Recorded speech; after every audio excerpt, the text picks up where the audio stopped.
అదే వైఎస్ కుటుంబ సభ్యులు వెంకటేష్ గుడికి చైర్మన్గా ఉన్నారు. అదే సిఎస్ చర్చికి మళ్ళీ వైఎస్ వాళ్ళే నడుపుతారు చైర్మన్గా. ఒక మనిషి రెండు మతాలకు సంబంధించిన దేవాలయాలు ఏ విధంగా నడుపుతారు? రెండు పవిత్రమైనదే. చర్చి పవిత్రమైనదే, వెంకటేష్ గుడి పవిత్రమైనదే. అదే కుటుంబ సభ్యులు అదే వాళ్ళు మనోహర్ రెడ్డి ఏమో వెంకటేష్ గుడి చైర్మన్ అంటాడు, వైఎస్ మధు ట్రెజరర్గా ఉండి చేసే చర్చని నడుపుతాడు. వీళ్ళు మతాలను వీళ్ళు వాడుకుంటారు. చంద్రబాబు నాయుడు ఎప్పుడు వాడుకోలే.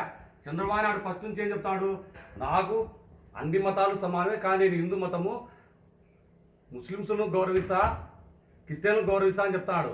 కానీ ఇతను ఎప్పుడు చెప్పలే. కానీ వీళ్ళు మతాలను వీళ్ళ అవసరాల కోసం వాడుకుంటారు. ఆదివారం పూట ఒకటి క్రిస్టియన్ సిఎస్ చర్చి మాది అని చెప్తారు. మామూలు అప్పుడు వచ్చి ఇది వెంకటేశ్వర గుడికి చైర్మన్గా మనోహర్ రెడ్డి ఉన్నాడు, దీనికి ట్రెజరీగా వైఎస్ మధు ఉన్నాడు. అసలు వీళ్ళు ఫస్ట్ ఏ మతం అనేది ఫస్ట్ డిసైడ్ చేయాలా.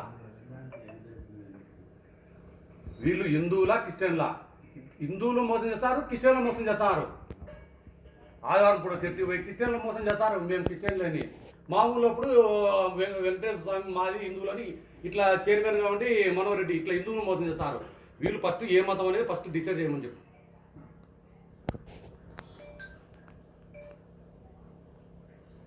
ఇంకోటి కూడా, ఏదైనా హిందూ సాంప్రదాయం ప్రకారము ఒక తోమాల కానీ ఒక హోమం కానీ ఒక కళ్యాణం చేసి ఎప్పుడైనా దంపతులతో రావాలనేది హిందూ సాంప్రదాయం.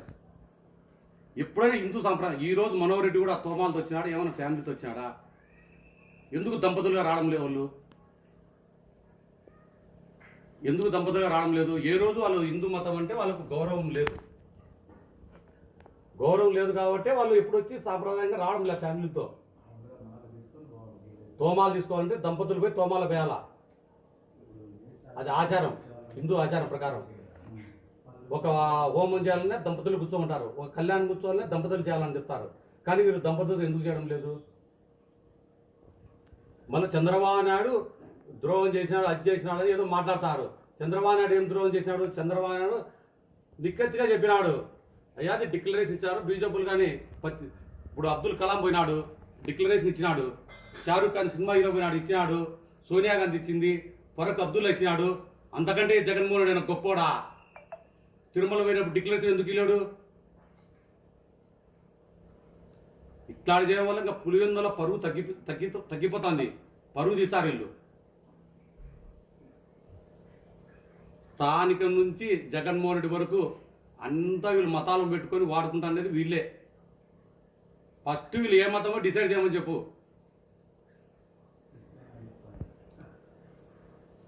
ఏ మతం అసలు ఎట్లుంటారయ్యా? సిఎస్ఎస్ చర్చి నడుపుతారు, మళ్ళా మనోహర్ రెడ్డి వెంకటేశ్వర గుడికి చైర్మన్గా ఉన్నాడు, మళ్ళీ సాయిబాబా గుడికి చైర్మన్ ఉన్నాడు. వీళ్ళు ఏదో డిసైడ్ చేసుకోవాలి కదా వీళ్ళు. అట్లున్నాయా? ఎక్కడైనా పద్ధతులు ఉన్నాయా? ఒక సిఎస్ఎస్ చైర్మన్గా ఉన్నప్పుడు సిఎస్సి దానికి ట్రెజర్గా ఉన్నాడు. ఇది ఎట్లా చేస్తారు? ఇది అసలు వెంకటేశ్వర మీద వీళ్ళకి ప్రేమ ఉంటే మున్సిపాలిటీ ఎనిపక్క కాంప్లెక్స్ కట్టినారు, సులభ కాంప్లెక్స్ అని. ఎన్ని రోజులు పోయి అడిగితే ఒక్క రోజునే తీపిచ్చారు వీళ్ళు, మున్సిపాలిటీ పరిధిలో వాళ్ళు ఉండేది.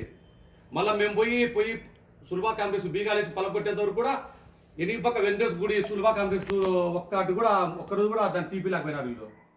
మున్సిపాలిటీ వాళ్ళదే, ఎమ్మెల్యే వాళ్ళే, ఎంపీ వాళ్ళే. ఎందుకు ఆ రోజు వెంకటేశ్వర గుడి మీద చర్యలు తీసుకోలే? రంగనాథ స్వామి పూర్వం నుంచి ఉంది, రాశి పేరు మార్చారు, రంగనాథ్ పేరు మార్చాలని ఎంత తిరిగితే వాళ్ళు పట్టించుకున్నారా? ప్రజల్లో తిరుగుబాటు వచ్చినప్పుడు కౌన్సిల్ తీర్మానం చేస్తారు. వీళ్ళు ఓట్ల కోసం క్రిస్టియన్లను హిందువులను రెండు మతాలకు మోసం చేస్తారు వీళ్ళు.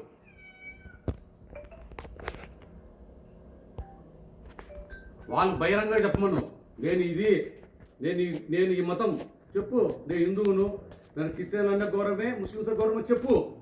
ఒక గుడికి పో, అవకాశం మనం పిలిచి ఏ గుడికైనా పోలా, గౌరవించాలా.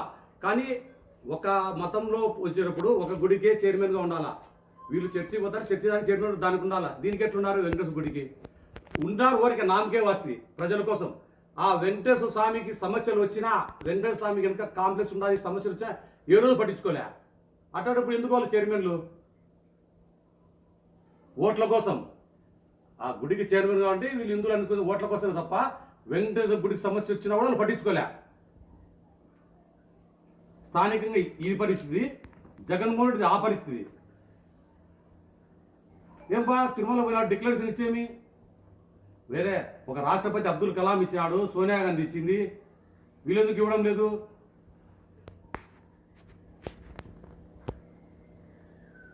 చంద్రబాబు నాయుడిని ఎట్టి పరిస్థితుల్లో చంద్రబాబు నాయుడు క్లారిటీ ఉన్నాడు.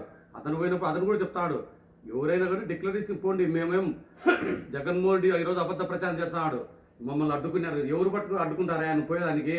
వాళ్ళ ఇంట్లో అడ్డుపడినారు అంతే. అడిగి పోతే డిక్లరేషన్ ఇచ్చి మనం బయటపడతామని వాళ్ళ ఇంట్లో అడ్డుపడినారు.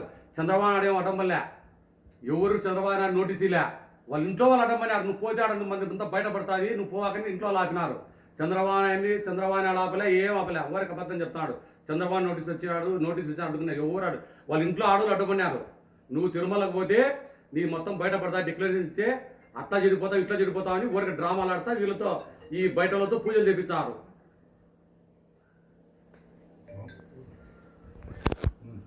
ఎటువంటి పరిస్థితుల్లో ఒక ప్రజాస్వామ్య పద్ధతిగా పోతాడు.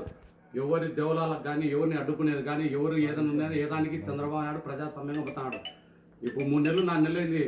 పులిందలు ఏమైనా వైసీపీ వాళ్ళని కానీ ఇంకోటి కానీ ఏమైనా ఇబ్బంది పెట్టినారా? ఒక కార్యకర్తను ఏమైనా ఇబ్బంది పెట్టినారా? ఆ చంద్రబాబు నాయుడు జగన్మోహన్ రెడ్డి ఎందుకు ఇబ్బంది పెడతాడు? వాళ్ళ మాది ర్యాలీ చేస్తే తప్పుడు కేసు పెట్టలే. ఈరోజు గుడికి అంతా వచ్చి పూజలు చేశారు, ఏమైనా అడ్డుకున్నారా? నువ్వు పోలేక నీ చరిత్ర చెప్పుకోలేక నువ్వు ఇంట్లో దాచిపెట్టుకొని మీ ఇంట్లో వాళ్ళ కోసం తండ్రి నువ్వు వరకు చెప్తావు చంద్రబాబు తప్పుడు నోటీసులు ఇచ్చాడు, అది ఇచ్చాడు, ఇది ఇచ్చాడని. పులిందరు పూజ చేసుకుంటే ఏమైనా అడ్డుకున్నారా? తిరుమలకి ఎందుకు పోలేకపోతున్నావు? నీ చరిత్ర బయటపడతాను పోవడంలే. పో డైరెక్ట్ చెప్పు, నేను పలాని డిక్లరేషన్ ఏమి తప్పేముంది? అయ్యా మేము చెప్తాను, మేము హిందువులమయ్యా, క్రిస్టియన్లను గౌరవిస్తాం, ముస్లింస్ గౌరవిస్తామని చెప్తానము. వాళ్ళు రంజానికి పిలుస్తారు, సాయిబులు పోతాం వాళ్ళ ఇంటికి, తప్పేముంది? చెప్పు ఆ మాట. ఎందుకు చెప్పలేకుండా నువ్వు ఓట్లు పోతాయని? చంద్రబాబు నాయుడిని విమర్శించే ఒప్పుకునే ప్రసక్తే లేదు. చంద్రబాబు నాయుడు ఎటువంటి పరిస్థితుల్లో జగన్మోహన్ రెడ్డి పోతుంటే అడ్డుకునే ప్రసక్తి లేదు. అతను ఏ రోజైనా ఏ గుడికైనా పోవచ్చు. ఈ రోజు గుళ్ళోకి పోయినారు, ఎవరైనా అడ్డుకుంటారు, ఎవరైనా పోవచ్చు గుడికి. చంద్రబాబు నాయుడు నోటీస్ ఇవ్వలేదు, జగన్మోహన్ రెడ్డి అడ్డుకోలేదు. వాళ్ళు వరకు దుష్ప్రచారం చేస్తున్నారు. వీళ్ళు తిరుమలకు పోతే వీళ్ళ చరిత్ర బయటపడతాది అనే ఉద్దేశంతో వీళ్ళు దుష్ప్రచారం తప్ప ఎటువంటి పరిస్థితుల్లో చంద్రబాబు నాయుడు అడ్డుకునే ప్రసక్తే లేదు. అడ్డుకోడు కూడా, ఆయన ప్రజాసంపదగానే పోతాడు.